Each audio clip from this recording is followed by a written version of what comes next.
আসসালামু আলাইকুম viewers, welcome back to my channel. আবার নিয়ে আসলাম আরেকটি দাওয়াতের ব্লগ।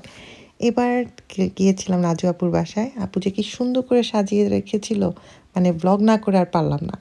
তো এটা ছিল চাট, এটা অত মজার ছিল, আমি তো চাট খেয়ে পেট ভরে ফেলেছি অন্ট্রেতে। তো স্যান্ডউইচ ছিল, দেন সাসলিক ছিল, চিকেন। প্রতিটা আইটেমই অনেক মজার ছিল। ডেজার্ট কর্নার তো আপু মানে কি বলবো, কি সুন্দর করে সাজিয়েছে। এই ডেজার্টগুলো বানিয়েছে আপুর বড় মেয়ে নুহা। স্ট্রবেরি, দেন ম্যাঙ্গো, দেন চকলেট, এই ডেজার্ট ক্রিমি যে ডেজার্টটা, এটা আপুর বড় মেয়ে করেছে। আর লাড্ডু মিষ্টি এগুলো আপু করেছে। এখানে ছিল লাড্ডু, দেন খেজুরের দিয়ে চকলেট দিয়ে আপু বাচ্চাদের জন্য করেছে। ম্যাঙ্গো পুডিং ছিল, দেন ছিল বালুশাই, এবং আরেকটা ছিল সেটা হচ্ছে গ্রিন বরফি। আমি তো খুব অবাক হয়েছি যখন এটা শুনেছি এটা কিসের বরফি। এটা হচ্ছে লাউয়ের বরফি। লাউ দিয়ে যেরকম মিষ্টি বানানো যায় এটা আমার কোনো আইডিয়াই ছিল না। সো এটা অনেক মজার ছিল, সবাই তো এটা মানে ট্রাই করছে। সব প্রতিটা আইটেমই সবাই ট্রাই করছে। আমরা যতক্ষণ ছিলাম সবাই আমরা খাওয়াতেই বিজি ছিলাম। ইভেন বাচ্চারা এসেও এনজয় করেছে। বাচ্চারা তো ডেজার্ট কর্নার থেকে নোট মানে ওদেরকে সরানোই যাচ্ছিল না, ওইখানেই তারা বিজি। যাই হোক, তো মেইন ডিশে ছিল হচ্ছে আপু এটা সালাদ তো সুন্দর করে সাজাইছে, ওইটাই ফার্স্টে আসলো।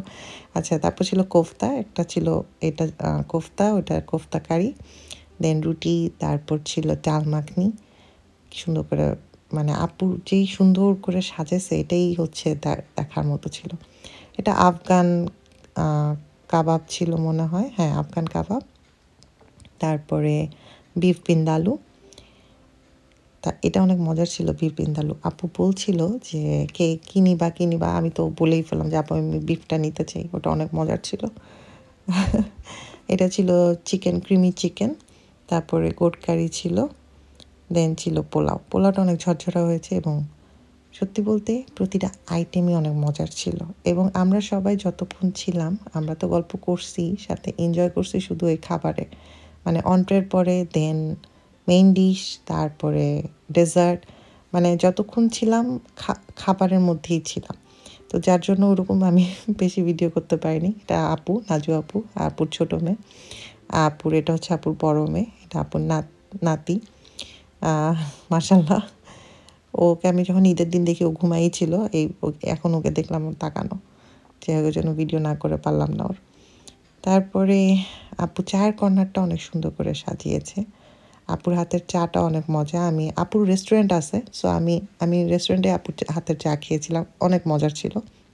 এমনি তো আপুর হাতের রান্নার প্রশংসা তো মানে সবাই করে, আসলেই মজা। সবাই মোটামুটি ট্রাই করেছে, এবং আমিও ট্রাই করেছি, সত্যি কথা সত্যি মজা। তো এবার তো আপুর বাসায় দাওয়াত খেতে গিয়ে আরও বুঝলাম যে আপু কত সুন্দর করে presentable, plus everything was perfect. যাই হোক, তো অনেক সুন্দর হয়েছে আমার। তো যতক্ষণ ছিলাম খাবারেই বিজি ছিলাম, তো আমি খুব একটা ক্লিপ ওরকম নিতে পারি নাই।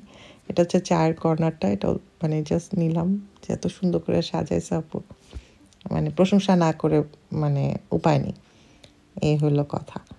তো যাই হোক, আমি আর ভিডিওটা বড় না করি, এখানেই শেষ করি। সবাই খাবারে বিজি, সো আমার কাছে আর ক্লিপও নেই ওরকম। তো যদি ভালো লেগে থাকে আপনাদের কাছে, প্লিজ সাবস্ক্রাইব মাই চ্যানেল, এবং অবশ্যই একটা লাইক বাটনে ক্লিক করে দেবেন। আবার দেখা হবে নেক্সট কোনো এক ব্লগে। বাই।